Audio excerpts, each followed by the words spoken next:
Hello you guys, and welcome back to my channel. It's me, Katrina, and today's video, as you can tell by the title, is going to be part 5 of my adoption story. I know it's been quite some time since I filmed a video in regards to my adoption story. I apologize, but I am back in order to finish out this series with you guys, which I should be finished by the end of this month.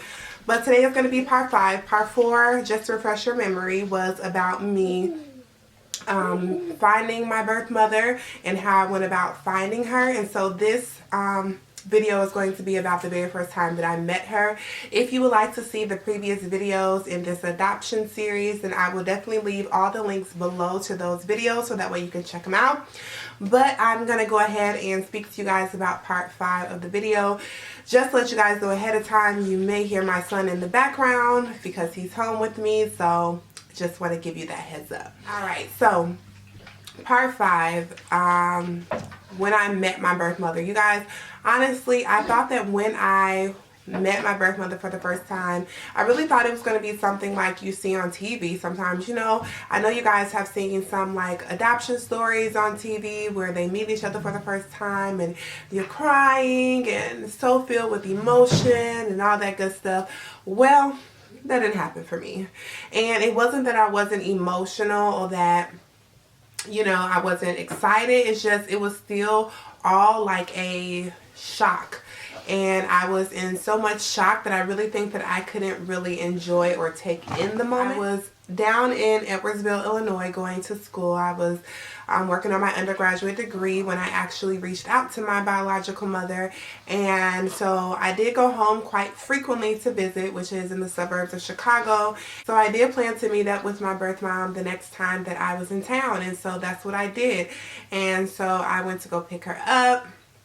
And when she came out of the house, like throughout this time in between me meeting her, we did talk on the phone like almost every single day. You know, we kind of got familiar with each other and just talked. And so when I met her and, you know, she got in the car and I gave her a hug, it was just so surreal. Like, it did not seem like it was really happening. It just was unbelievable to me. So we did go to take pictures and we went out to eat. And when we went to take pictures, she gave me this bracelet that she had purchased for me that said that she loved me. And one of the things that I loved so much about like talking to her and things like that was that I got the opportunity to hear like multiple times that she loved me. You know, sometimes when you've been adopted or placed in foster care, even when you are raised in a single parent family, you may feel like, well, you know, why did you give me away?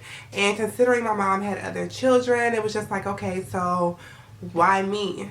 And, you know, one thing that I learned throughout this whole process is that she didn't do it because she didn't love me. You know, she really felt that that was the best thing that she could do for me at that time.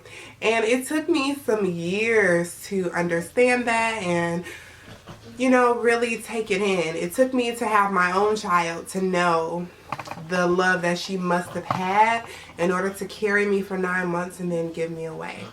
So, excuse me.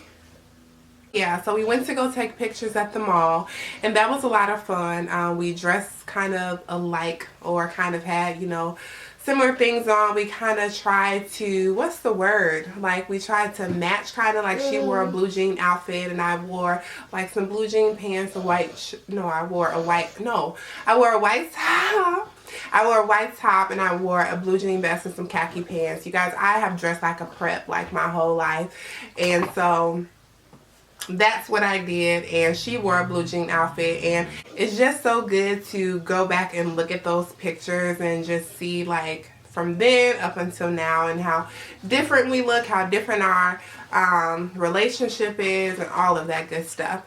And I did later meet my sisters. Did I meet them the same day? No, I didn't meet them the same day. You guys, my throat is so sore. It's like hurting. So I did meet my sisters at a later time. I have 3 other sisters. I can't remember if I told you guys that. I have one older sister who is 15 months older than me. And then I have 2 younger sisters. And meeting them, that was also, you know, different as well. I really didn't know what to expect, considering, you know, they grew up together. And here it is, you're telling me like over 20 something years later that I have another sister. It was awkward for me because of course I'm the odd man out. So, you know, of course I wanted to fit in and I wanted them to like me, and you know, I'm just so different, honestly, from my siblings that I grew up with, as well as my siblings that, you know, are my biological siblings. I'm just different. I do things differently. I'm just different. And so I was very nervous about that because I didn't want to change or compromise who I was in order to fit in. But at the same time, you know, you wanted them to like you. So that was something that was a struggle, which I'll probably talk about in another video. But I really just wanted to talk about in this video how it was to meet my biological mom for the first time. I also met my grandfather, which is my mom's father, on the same day that I met my mom, which was pretty cool. At the end of the day, I can say that I am happy that I did get to meet my biological family. I think it's something that you want, and you can never be completely prepared for what it may bring. Because it could bring negative things, it could bring positive things in your life, so you really just have to be ready for both. I really think that, you know, being adopted, that's something that I would like, as much as I would have wanted to meet my biological family when I was younger. So that way I could have, you know, gotten to know them a little bit more, and I could have grew up with them in my life.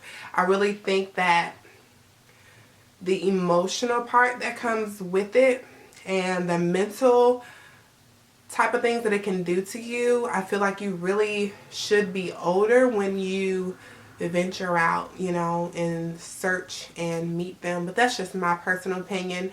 I feel like I was at a good age, although it still took years for me to still understand and try to forgive, because there's still things that you unconsciously hold on to that I feel like no one can really relate to unless they've actually been adopted or been in foster care. So yeah,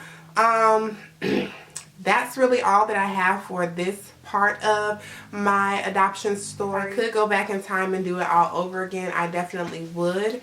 It's definitely something that I would say was an experience that I will never ever forget.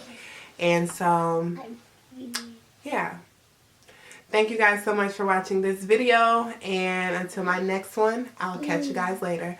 Bye.